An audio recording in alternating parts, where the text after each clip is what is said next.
Hello students, welcome to HR with Sanchita. So the topic that we'll study today is Kurt Lewin's change management model, which is really important for UGC NET management students, UGC NET labor welfare students and UGC NET commerce students. And you can also like, share and subscribe to my channel because every day I would be uploading new videos, important videos.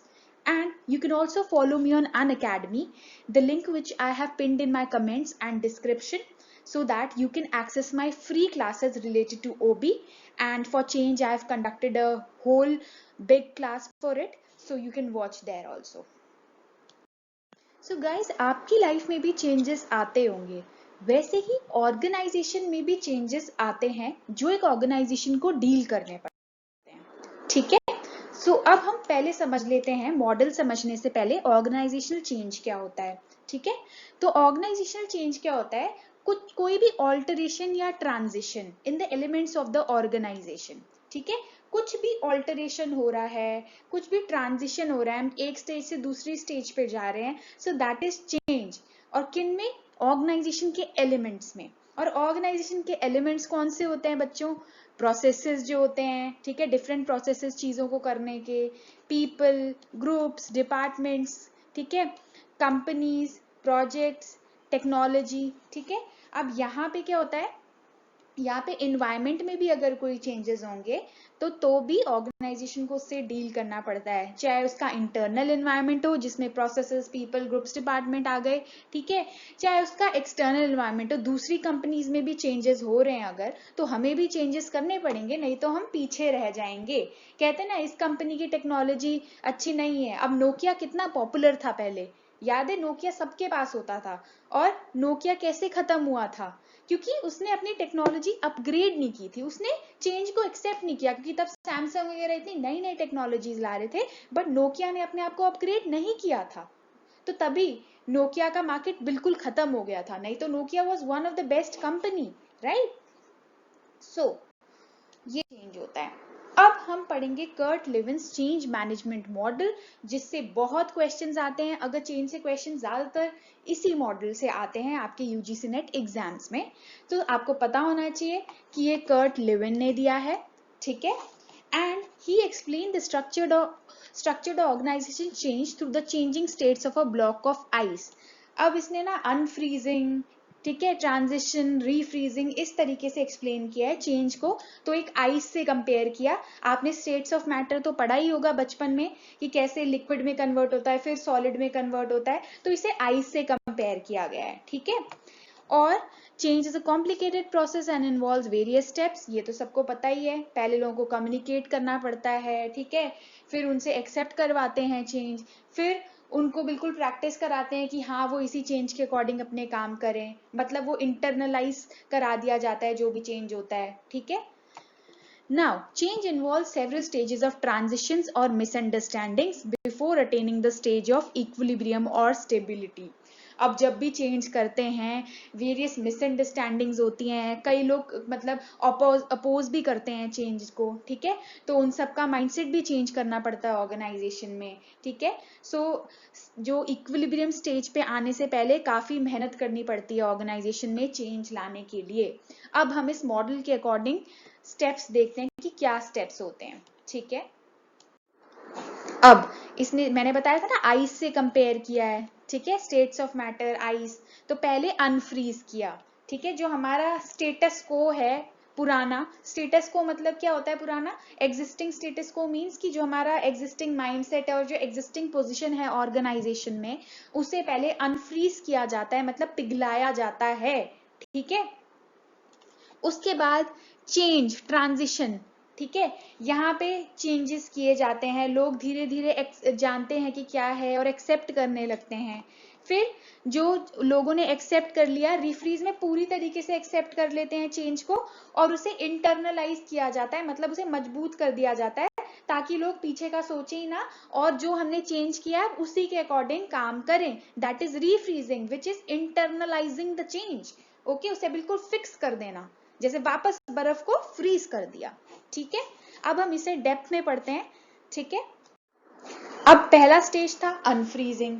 ठीक है, तो इसमें होता क्या है, इसमें preparation होती है. ठीक है, चेंज की। सेकंड मतलब कि क्या कैसे कैसे हमें चेंज करना है, कैसे कैसे इम्प्लीमेंट करना है, मैनेजमेंट ये प्रिपेयर करता है। फिर उसके बाद क्या होता है, लोगों को बताया जाता है कि ये चेंज आने वाला है और इसीलिए ये इसके बेनिफिट्स क्या है इस चेंज के, क्योंकि अगर आप बेनिफिट्स नहीं बताओगे लोगों को तो वो चेंज क्यों एक्सेप्ट करेंगे। ठीक है, उन्हें बेनिफिट्स बताए जाते हैं। और अगर फॉर एग्जांपल अगर कोई न्यू टेक्नोलॉजी इंट्रोड्यूस हो रही है कंपनी में और लोगों को वो टेक्नोलॉजी चलानी ही नहीं आती है तो वो बहुत ज़्यादा एप्रीहेंसिव होंगे। ठीक है, वो थोड़ा अपोज करेंगे, उन्हें लगेगा कि हमारी जॉब ना चली जाए, तो उन्हें पैसिफाई किया जाएगा, उन्हें बताया जाएगा कि हाँ हम आपको ट्रेनिंग भी देंगे और इसके आपके करियर पे भी बहुत पॉजिटिव इफेक्ट्स पड़ेंगे। ठीक है, so it involves making people aware of the change and the need for it, कि क्यों नीडेड है ये चेंज। ठीक है, it is essential as most people are resistant, जैसे कि मैंने बोला रेजिस्टेंट होते हैं चेंजेस के लिए। इवन आप भी अपनी रियल लाइफ में अगर आपको मम्मी बोल दे अब तेरा नेट का एग्जाम आ रहा है और 4 बजे तुझे उठना पड़ेगा, तो आप ऑब्वियसली रेजिस्ट करेंगे। ठीक है, और अगर आप 11 बजे रोज उठते हैं और आपको अचानक 5 बजे उठना पड़ेगा तो आपको थोड़ा मुश्किल लगेगा शुरू में, बट धीरे धीरे आप अडेप्ट कर लेंगे। ठीक है, so it is essential as most people are resistant to change and it is important to break this status को। स्टेटस को क्या होती है, हमारी जो एग्जिस्टिंग पोजिशन होती है। ठीक है, तो जो ऑर्गेनाइजेशन की एग्जिस्टिंग पोजिशन है, अगर उसे हमें अनफ्रीज करना है, हमें पीपल को अवेयर करना पड़ेगा, उन्हें प्रिपेयर करना पड़ेगा। ठीक है, उन्हें नीड बतानी पड़ेगी कि तुम्हें क्या फायदा होगा इस चेंज से। ओके, अब हम नेक्स्ट स्टेज पे चलते हैं, दैट इज चेंज ट्रांजिशन। ठीक है, यहाँ पे ट्रांजिशन होता है, यहाँ पे धीरे धीरे लोग एक्सेप्ट करने लगते हैं, जानने लगते हैं। ठीक है, so this is the phase where transition and actual implementation takes place. यहाँ पे एक्चुअल इम्प्लीमेंटेशन होती है, तभी से ट्रांजिशन कहा गया है या चेंज स्टेज भी कहा गया है। People are unfrozen in this state and usually spend time to embrace new happenings, developments and changes. अब यहाँ पे लोग सबसे पहले नोट करते हैं, हाँ ये चेंजेस हो रहे हैं। अब पिछली वाली स्टेज में उनको बताया जा रहा था कि क्यों चेंज कर रहे हैं और ये कैसे बेनिफिशियल है और हाँ हम ये चेंज इंट्रोड्यूस कर रहे हैं। अब यहाँ पे क्या एक्चुअल चेंज हो रहा है ऑर्गेनाइजेशन में ग्रेजुअली, और लोग देख रहे हैं कि कैसे न्यू हैपनिंग्स हो रही है, न्यू डेवलपमेंट्स हो रहे हैं, न्यू चेंजेस हो रहे हैं और लोग उसे एक्सेप्ट भी कर रहे हैं धीरे धीरे। It involves the acceptance of the new ways of doing things. ठीक है, अब धीरे धीरे लोग अपने अंदर एक्सेप्टेंस ला रहे हैं चेंज के लिए। और इस स्टेज में चेंज और ट्रांजिशन में लीडरशिप, अच्छी लीडरशिप होना और प्रॉपर कम्युनिकेशन होना बहुत नेसेसरी है अगर हमें इस स्टेज को सक्सेसफुल करना है तो। ठीक है, अगर गुड लीडरशिप एंड कम्युनिकेशन होगी, we'll get the involvement of people. Okay, now comes the last stage of Kurt Lewin change management model, that is refreezing. अब यहाँ पे मैंने आपको जब इंट्रोडक्शन दिया था बताया था रीफ्रीज में क्या होता है, उसे पक्का कर देते हैं चेंज को, पक्का। ठीक है, इसमें सारे लोगों ने चेंज एक्सेप्ट कर लिया है और हम उसे इंटरनलाइज कर देते हैं, मतलब पक्का कर देते हैं कि अब लोग पीछे का नहीं सोचते, अब एक नया स्टेटस को बन जाता है और जो चेंजेस है वो पक्के हो जाते हैं लोगों के दिमाग में और लोग नए चेंज के हिसाब से ही काम करने लगते हैं। So refreezing is the stage in which people accept और internalise the new ways of working and new relationships. Then the people move from transition to a stable state of equilibrium. अब पिछले स्टेज में थोड़े transitions हो रहे थे। ठीक है, कई लोग एक्सेप्ट कर रहे थे, ठीक है, धीरे धीरे करे जा रहे थे। अब यहाँ पे सबने कर लिया, ठीक है, और सबने पक्का कर दिया वो चेंज, रीफ्रीज। अब बर्फ को हमने वापस जमा दिया। ठीक है, अंडरस्टूड ऑल ऑफ यू।